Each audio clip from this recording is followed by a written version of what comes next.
Hello and welcome back to Stop the Press. It's March the 10th and I'm Rob Chadwick, and in the news this week there has been plenty of stuff with Ukraine, a bit about Match of the Day, and stuff about the civil service not being particularly efficient. But today we're going to cover, is there still a career in journalism? And I've got with me my usual crew. Please introduce yourselves. Am I first? Yes, go on, Bill. Bill Martin, former editor of the Western Morning News and the Herald, etc. I'm Nick Copson. I am a marketing guy at heart and by career, but I've spent 20 years working in management in news industries, national and regional. I think it's worth kind of reiterating what people have done in the industry, because obviously if we're talking about careers, then it sort of expands what we're talking about, as it were. That was slick as ever.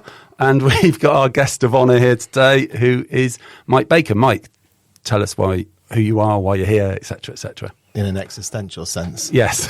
Okay. Well, I'm here because I let you guys use our studio. That's predominantly it, yes. Thank you very much, Mike. Thank you.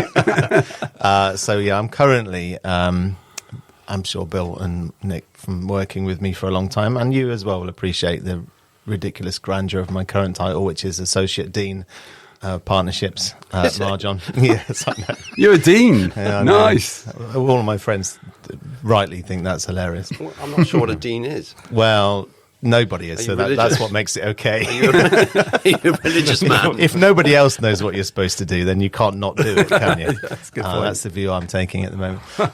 So yeah, and basically, what they call a program leader for our journalism programs here at Marjon, which basically, is nowadays about recruitment and retention and teaching and learning and really everything to do with journalism. This sector in higher education has changed loads. A lot of universities that used to do journalism no longer do it. But we're keeping the flag flying. Prior to that, worked with at least two of the people in this podcast. First at the Evening Herald, as it used to be in Plymouth. I don't know when it dropped the evening bit. Ages ago. It was when I was the editor, so 2007, 8. Right. Yeah. That was my first job in journalism. And then I went to work for The Guardian for, I think, about 8 years, which was nice. Which is all I really ever wanted to do in journalism. That was my dream job. And it was fun. And then babies, which meant I moved back to Devon. Ruined everything. They won't listen to this, will they? It doesn't go on the internet or anything, does it? So. Gets deleted next week. Okay, good. And I sort of did a grand tour of the titles in Devon that I hadn't worked for. So went back to the Herald Express and did a load of fun stuff there when the website and things were in their infancy, which was quite good fun. Then I went back to the Herald very briefly and then became the sports editor of the Western Morning News and Western Daily Press. I don't know whose idea that was. And then at some point it was getting harder. And again, I was teaching as well at the time, so it was kind of harder and harder to kind of do all that properly. So I decided to do one badly, which is jump into HE. Which is running the journalism courses at Marjon's. Yeah, we do. We don't know what to call it. We do sports journalism and we do not sports journalism. Yeah, well, journalism. No, yeah, the students call it normal journalism, which I don't know who should be more put out by that. But anyway, that's what we do. So you've had a career basically in journalism, yeah. And I presume you guys. Do you want to just very quickly kind of outline your career trajectory, guys? I was working in the local paper, which is the Tiverton Gazette, in my university holidays, having gone and tapped on the door and volunteered effectively. The editor then was very keen that I should be paid. I wasn't paid very much, but I was paid a little bit. So I was able to get a job really quickly on the big city paper when I left university, which was the Express and Echo then. It sounds a bit laughable now, but I mean, it was a big city newspaper then. It had 4 editions a day, had its own printing press. Can't remember what the circulation was, but probably 60, 70,000, something like that, to the city of Exeter.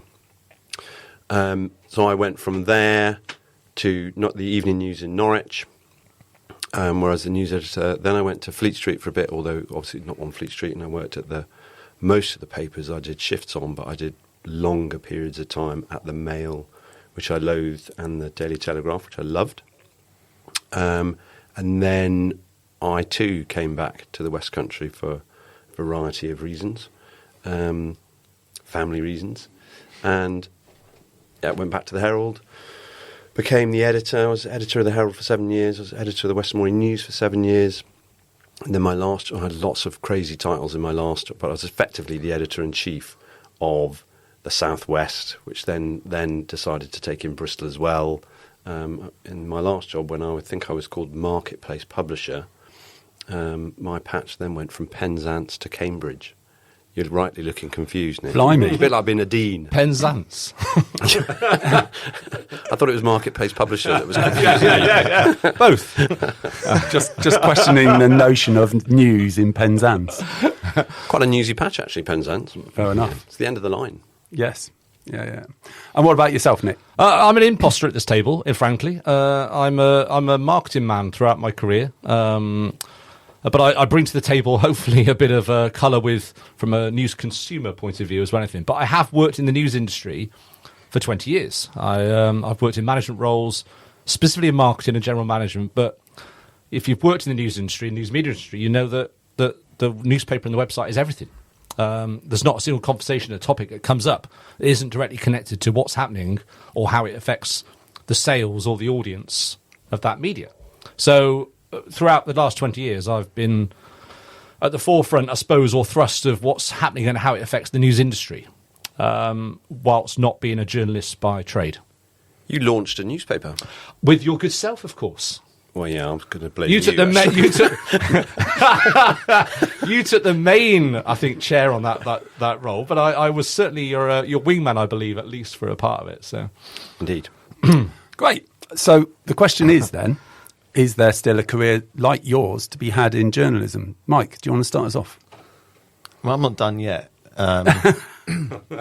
So, the other thing to add was, and a little bit like Bill said, there's loads of issues at play here, right? One is, I guess the first would be how you define your career. So, I've done loads of different stuff in my life that I just fancied doing. Is that my career? I don't know. You get paid to do a job as part of your career kind of portfolio, but certainly my students, you think you might work until you're 70 odd, right? So I think any industry you jumped into in your 20s, so my first job at the Herald I was probably 22, maybe 21, 22. That's now that's 38 years. No, it's not.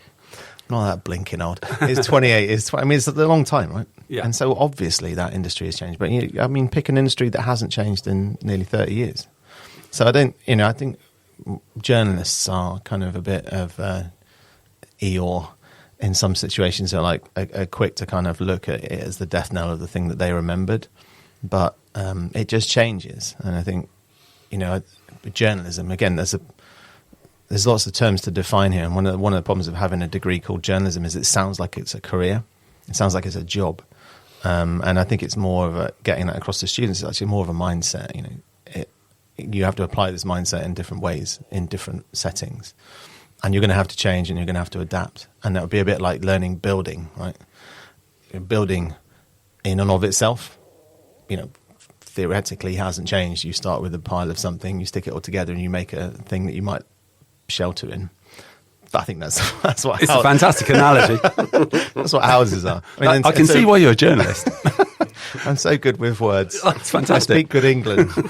But ultimately, the skill of a journalist hasn't changed since someone called it journalism. But all we're really doing is telling stories. But I guess what differentiates a journalist from someone who just creates content and considers themselves a journalist is at the back of your head there's this kind of there is this mindset that you are acting in a particular way. You are, you're being objective in a particular way. It's an act, and I think you can apply that in a whole host of career trajectories and jobs and job roles and still call it journalism. But I guess to answer that question, which is really difficult to answer, yes. I don't think it's difficult to answer. In summary, yes. Yeah, You just won't be wearing a hat saying press across it with a pencil tucked in. The answer is yes, isn't it? Because Mike's right. The essential core skills of journalism haven't changed. So there's always going to be a role for that. Making a career out of it, if you're 58, which I am now, is harder to see. It's harder for me to see that because I don't have such a good grasp of the entry into media now. Back in my day, and that is more than 30 years ago now. You could go and tap on the door of the local newspaper, and the chances were, that you might get a go because they were big business and that sort of thing. Where you go now to do that sort of thing, I think is the entry into journalism is different now. But clearly, we've had lots of discussions about journalism is going to become more and more important, isn't it? In this chaotic media environment we live in now, important journalism. There's always going to be a role for it. So, yes, I think there's careers out there to be had. I think there's lots of questions about how journalists are going to be paid in the future and who's going to be paying them. Mike's right. It's just going to be different. So what is that starting point now, Mike? It used to be the local newspaper. For a lot of people. It also used to be the local radio station. And for some people, it used to be the local TV station. And it still is, though, all those things. It's just fewer. There are obviously fewer opportunities because the thing has changed. They're not necessarily working. The office that we started in, or I started in the Herald, had hundreds of people in it. Reception with 5 people working on reception and people coming into that studio, to that office all the time, and it was vibrant. And that's gone. But weirdly, the market for that journalism has probably grown now because it's in everyone's pocket. So I think there are probably more. I say this to my students quite a lot. There are probably more entry points now than there ever were. It's just you can't see them. They're not as visible to the naked eye. Externally looking into that industry, you might think it's all changed. I can't see the kind of outputs. I can't see the physical media anymore. I would know that journalism was taking place, but clearly it is. I just think it's and the pay wasn't great, right? When I started, it was appalling. It wasn't great when you left. And so, to somehow decry the journalism lost this great big, the progenitor of so many careers, and it isn't strictly true. It was just a much more visible form of the thing that we called it. It was very easy to see journalism when there was a newspaper, the people selling it in city centres and stuff. So, yeah, now it's things like small startups. It's things like, if a lot of my students will go and work in the charity sector, it's because they need storytellers, and the journalists are good people to tell those stories. It might be, obviously, the internet. So there's millions and millions of websites now that do make money from advertising in the way that newspapers made money. And we wouldn't want to kid ourselves that newspapers ever made money from sales of the newspaper itself. I mean, very few did. I mean, when you were selling loads and loads, yes, you would get a profit, but newspapers have always hinged on the existence of advertising. Mm-hmm. Well, to be as profitable as they were, I'd say certainly in the last 10 years or so, when print revenues, advertising revenues have plummeted, actually cover prices have become quite important. And actually they realised the value of cover price, even in Plymouth, which, what's the Herald selling now? Say 3,000 copies a night. How much does it cost? £2? It's £2 or something. So it's £2. So £6,000 a day, 6 days a week. So still a lot of money. I know, you do the math. The Western Morning News. I spoke to the editor of the Western Morning News Current just the other day, and it's it always covered itself off by its cover price. It sells enough. It's still a profitable thing. That's why newspapers it can be the only reason they still exist. Yes, but not profitable enough to have arms of hordes of staff now. So that that's definitely changed. I mean, they are put together by tiny handfuls of people. That was going to be my next question, because obviously what you've just said to me is £36,000 a week coming in for a local newspaper. That's not paying for the staffing that was out at Derriford for the Herald 30 years ago. So we're talking about a skeleton staff of 3 or 4 reporters putting it together. Probably. And kind of taking stories from elsewhere, which they're kind of research, maybe even not even going out and doing much reporting, just using kind of press releases to put together the paper in the main. 100%, yeah. Some reporting. Yeah, you just generate content, people sending pictures in, all that sort of stuff. Yeah. They're more valuable than ever before. Yeah. So, yeah.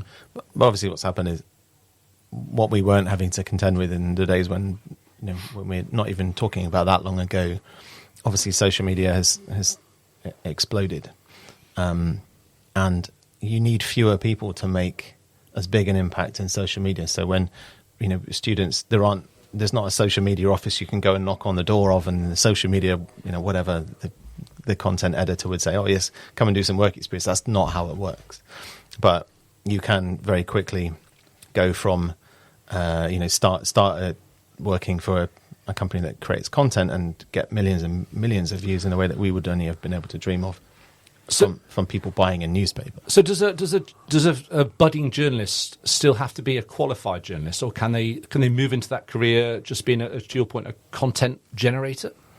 Journalists have never had to be qualified journalists. That's always depended on the actual employer. But I mean, there's nothing to stop you walking out the door now and setting up as a journalist and starting investigating and publishing and that thing. So, and even then, only really to prevent them being sued for libel, right? Yeah. I mean, ultimately, yes, yeah. You just want to know that your journalists know the difference between guilty and not guilty. It's kind of that kind of thing. That's useful. But yeah, I mean, definitely 2 or 3 of the best reporters I worked with were not qualified. And journalism, this must be very difficult for you to teach, Mike, but journalism has a lot to do with attitude and mindset and bravery and, having a natural sense of curiosity, whether it be about Lance Armstrong or reporting the courts, those sort of things. Just to figure in, we were talking about David Walsh and the Lance Armstrong story in the last episode, Mike. And we were talking about that sort of tenacity that a journalist needs in order to become a journalist. It's absolutely the hardest thing to teach. I mean, really, if it's not there, it's the hardest thing to teach. You have to sort of teach it in deficit by, having that conversation about what's missing from the story in order to make that student, budding journalist, curious about what they've missed, what they've left out. But the curiosity of wondering why something has happened and wanting to do a story about it, it is something that's kind of innate in you. So yeah, that's that. And the 2 things really, the planks of journalism would be that curiosity is what guides you as a journalist, and then you have to be accurate. And accurate, it can mean everything to do with spelling someone's name right and where they're from and what age they are, to the accuracy of objectivity and being right about something. Those are the 2 planks really, I think, that won't go out of fashion. And actually, again, some of my students do end up all over the place and doing all sorts of things. Been doing it long enough now that there's a kind of long enough vapor trail of students who've left for sort of 15 or so years. And they really do go all over the place. But I think the one thing that would maybe be common for all of them is this a very journalistic ability to just put yourself in a situation and somehow thrive in it, or just make sense of it, which do you think easy. Just ask the question, do you think that, because you said the accuracy and not being biased will be something that won't go out of fashion, but I look around and there's a lot of money to be made being a journalist that is totally biased. Bias is different. I mean, the difference between, say, working in Fleet Street was that everyone was very aware of the bias, right? You didn't need to be told what political stripe the Daily Mail was, or the Daily Express, or the Mirror, or the Sun. Nowadays, what's missing is you don't necessarily wear that as a badge on your website. So I think what's harder is for people to determine where the bias is, if it's not overt stated almost, which was the one thing that newspapers were good for. You kind of had a spectrum, and you could apply the bias that you were being given, which was, call it what you will, but it is bias, framing, whatever. You understood where it was. Whereas nowadays, if you don't have a line of your media outlets from left to right, which we don't, then you have to be quite savvy to distinguish between, opinion, fact, and where fact and opinion, kind of merge, which is what we see so much nowadays. Certainly in websites. In the US, it's a perfectly good case in point. Like Fox, you know where Fox comes from. You kind of know where CNN comes from. But then a lot of these websites that are being encouraged to, or bloggers, they don't have any. There's no requirement for them to state their bias. Do you know what I mean? And so you have to be able to unpick it. And if you can't unpick it, then you won't understand that it's biased, and you will then be easier to manipulate in terms of propaganda, I suppose, as an audience. So coming back to making your way as a career in journalism, is that blog, that sort of biased blog, a way into the mainstream media, if that's what you want? If you start writing in that I'm going to appeal to a left-wing audience or a right-wing audience via Twitter or whatever medium you want to appeal to, is that a way of getting noticed enough that the mainstream media would go, well, they're a good writer. They might not be saying what we want, what we necessarily would agree with, but it will take them on because we can use them in such and such. Do you think that is a good way for people out there who want to be a journalist to do it, to go in there and say, right, be opinionated, do stuff, get noticed? I think the ability to create an audience, and if you've created an audience, whether that be, a political one or one about wrestling or whatever, that audience is going to have value.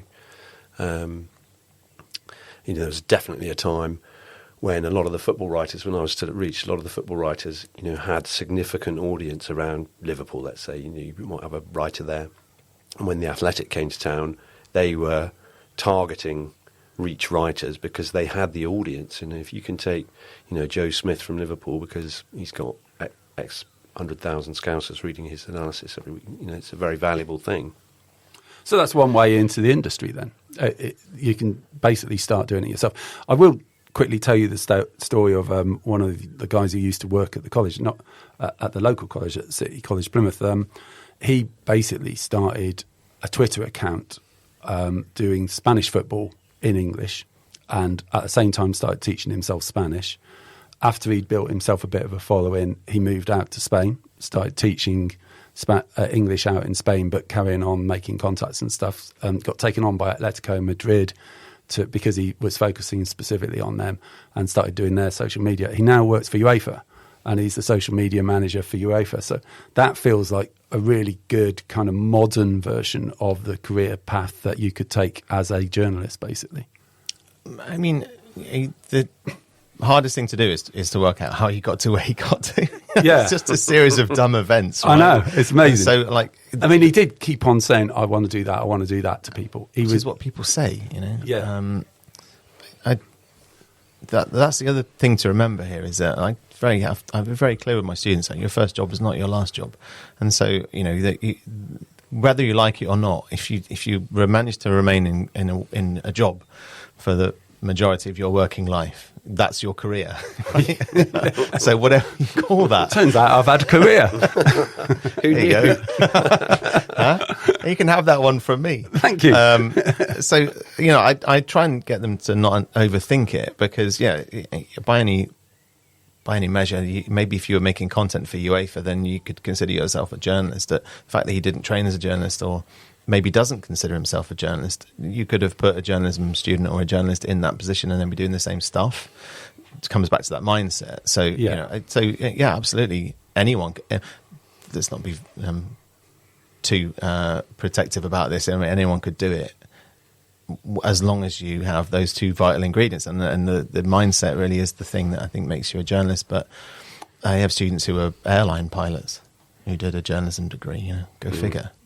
Yeah, so that's his career, right? Yeah. So I think you have to if you distinguish between doing a degree in something and all that soft skill and the vicarious skills that come your way from just being in a learning environment for 3 more years of your life. I think that's the key.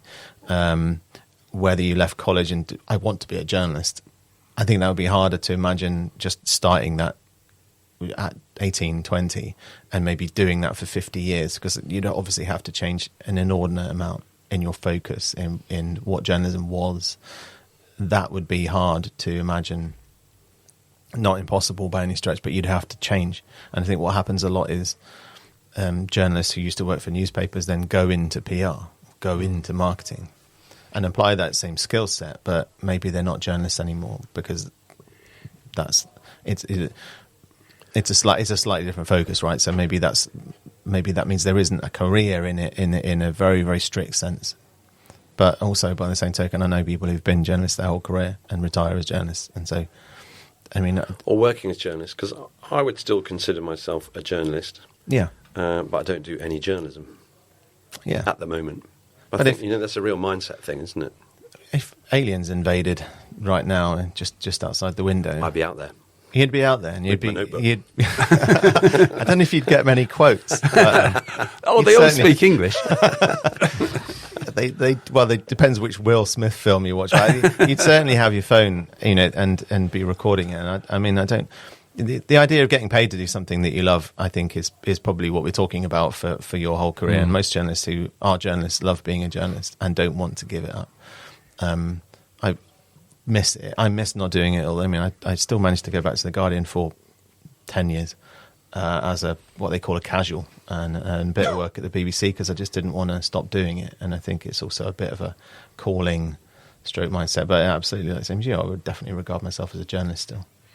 Your students, when they come now, first year students, what do they come wanting to be? Why are they here? Yeah. That was going to be my question as well. Great minds think alike. I should have thought of an answer. Fools seldom differ. It really does vary. And the one thing that definitely, because I see all our UCAS applications as well, so I see a lot of the kind of, there's a kind of idealised version of in a UCAS application, of what they think that they think I want to read. Because you're a dean. Well, Assistant dean. Do you know any deans called Dean? That's why. That's my question for you, because that's funny. Dean. Yeah, I don't know anyone called Dean for a start. They want to make a difference. Actually, if I had to sort of take a very rounded, objective, collective thing that they all say, it's that they want to tell stories and they want to somehow make a difference, whether that's in a big political sense or on a very small scale to someone. They're very interested in telling stories, and I think that's a really, really good starting point. The rest you can learn. The skill, there's a technical, practical skill to journalism, which is about technology, which has changed and which we have to constantly evolve and change. Yeah. As a non-journalist on the table here, I've always viewed journalism as something that seemed very romantic back in the day. Yeah. I can't think of a better word than that, unfortunately. But romantic Good word for it. It's a good word. Seemed like something that had an old world kind of glamour to it in a strange sort of way, even though it probably was typewriters and rolled up sleeves and ties around your neck and all sorts of stuff back in those days, right? Do you think that romance... Cigarettes. Don't forget cigarettes. Cigarettes and so on. Do you think that romance still exists, or is it a different type of romance now? No, I think this is exactly why people do it. I think that's what gets you out of bed and makes you want to tell stories. I mean, I have to be honest with my students. It's kind of a weird thing to do, be a journalist, to go and up to someone and have a conversation that you're about to record with questions that you want specific answers to, which you're then going to reproduce and show or tell or let everyone listen to in the world. That's an odd thing to do, right? Record people's conversations, but barely legal. Create stories. Yeah, it depends how you're recording them, really. The third plank to this, the curiosity, the accuracy, is people. And I think another reason that journalism students come to journalism is because they're interested in people. And every story has a person in it. It's very hard to find. I've had a student who once tried to tell a story just with trees in, but again, getting quotes from trees is hard work. Bit wooden. Yeah, there you go. Barking up the wrong or something. Anyway, so you have to have an interest in people, and again, I don't think that goes out of fashion because if you look at social media, certainly the popular, the big performing social media currently, say TikTok, it has a human face to it. The way to get TikTok videos to really pop is to have a person in the video, right? We know that. The algorithms are very clear on that. And that was never the case for, say, TV journalism. Had a certain look about it, so people would be on screen. But we know really that that's not what people want, that on their television, but they don't really want that in longer form journalism. But then TikTok comes along and it's like, I am only going to watch this video if this person explains how to make this particular type of weird food that my son wants to make me, that it sounds disgusting and then is disgusting. That it's funny. Why does he engage in that content? It's because there's a person in it. And that's the beguiling element that is still. We can still call that journalism. It's just that there's this constant evolution that we're having to deal with. But it's hard. Yeah, it's a weird romantic. I want to tell stories involving people. I mean, it comes back to our kind of oral tradition. That's what humans do. We tell stories to each other around round tables or campfires or whatever. And that's the thing that journalism is for me. There's a heroic quality to being a journalist as well. In films, the journalist is always the one who gets to the root of the matter and uncovers the scandal. Yeah, because we're doing this weird thing. We're doing this thing of trying to establish the truth through talking to people and verifying facts and stuff like that. It's not a normal action, is it? Well, to your point, that's why I say about romance, and obviously being a non-journalist, journalism in movies has always had a very dramatic quality to it. A bit like law and courtrooms, very dramatic quality to them. And I wonder if that potential for drama translates into the embryonic stages of a career. Oh, I go into this industry because it could potentially be a very interesting, engaging, drama-full process. I mean, Bill and I both say, you got in the morning, you didn't know what was going to happen that day. Exactly. That's something that never leaves you, I don't think. The idea of having nothing in the morning and then having something at the end, I love that. I mean, that definitely appeals to my mindset, my nature. But, every day is a problem. Like, literally my whole career is firefighting. It's a problem. And I obviously love that. But it's only in newspapers because you can't have nothing. Never was there a day when we didn't have anything on the back page or the front page, right? And that's the challenge, and I think that's what drove that bit. But there would be the same in radio and TV. You can't have a 6 o'clock, news bulletin with no news. So I'm going to wrap up this episode. I think it's been excellent with asking you three venerable people from the industry to give one tip to people who might be wanting to become a journalist. One tip each, and you can't replicate the one that's gone before. I'll start with Bill. What's your one tip for someone who wants to get into the industry? Get into the industry now. My one tip to them would be somehow work experience. Yeah. Okay. That was going to be a question I was going to ask Mike, whether people do that anymore, and that's the thing. But do they? Yeah, hugely. Yeah, I mean, and where do they go? All over the place. I mean, really, I get contacted by. So things like the Rugby World Cup is coming to the UK, right, and it's going to be in Exeter, and we are in the benefit of being in the Southwest is that there are fewer universities doing sports journalism with journalists, and so they'll get an opportunity to go the and do obvious that. thing to do is ask the person like me if I've got any students. We cover an awful lot of bases from because there is this. It looks like it's easy. It's a bit like photography. It looks like it's easy. And then people want to do content and realise it's actually quite difficult. Yeah, it's very difficult. Yeah, it's difficult. Right. Yeah. So that is one benefit that, in terms of a career, that's one of the benefits that we'd have as people who train in the practical sense of journalism, is that we can do it and it's difficult. In Exeter College, we've just had students go out and generate content for Devon and Cornwall Police and the Met Office. And it's basic work experience, but it's great. Something on their CV, something to start you off, basically. One of my best I hope he doesn't listen to this. But one of my best students is one of the heads of PR, the press at the Met Office, and it is such a fascinating job. But he's dealing with journalists who want to create words like what is it, snow bombs and stuff. Snowmageddon. It's stuff that doesn't exist. Typical journalists. I know who you mean, by the way. Having trained as a journalist with pink hair. No. Not Voss. No. Okay. Yeah. But having trained as a journalist, he's much more attuned to fighting those fires. But no, that's the perfect outlet for someone with a journalism degree is working in a press office where journalists are constantly after you for the next big story about the weather Or whatever. that isn't just look out the window. Yeah. What about yourself, Nick? As a non-journalist sitting on the outside of this, I would say my advice is find a topic or a subject that you're passionate about, that you can bring some level of insight to, with knowing that there's a potential audience there. Find yourself a platform and just start producing your own content. Get into a habit and a cadence for this sort of stuff.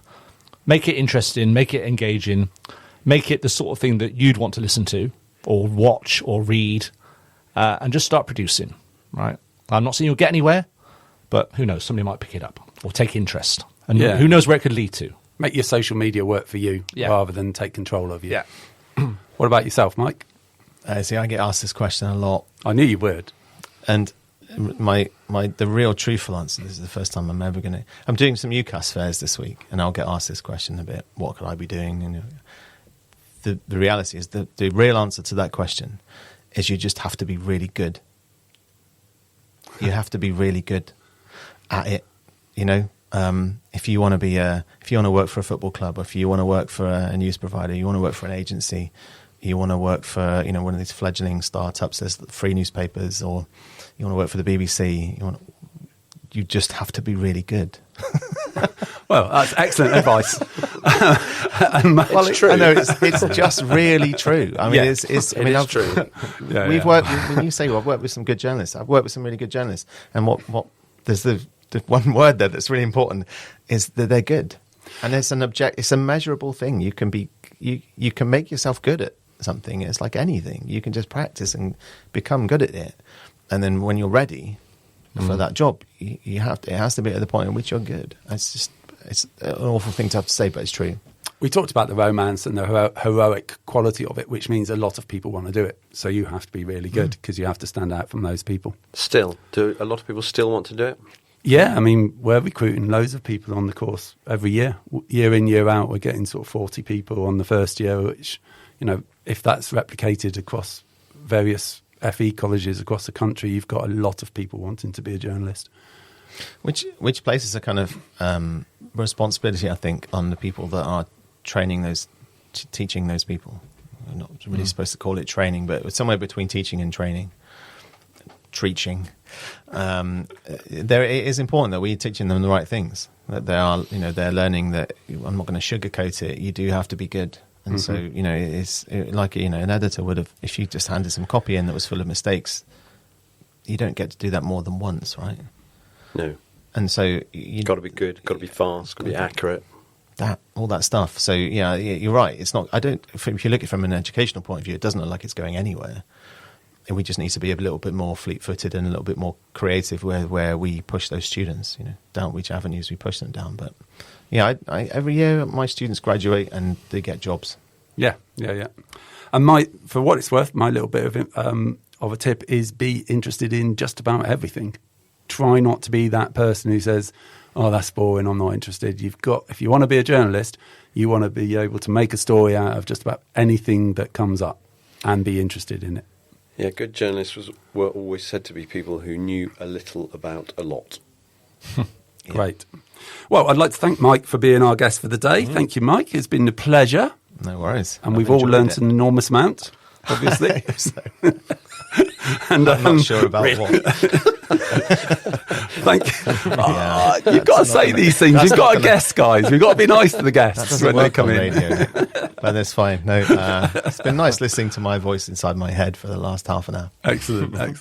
And thank you for listening. Please do like and subscribe. We're on to our 10th episode, the next one. So hopefully we will be building our audience a bit more. But yeah, we'll see you in the next couple of weeks or so. Thank you very much. Bye for now.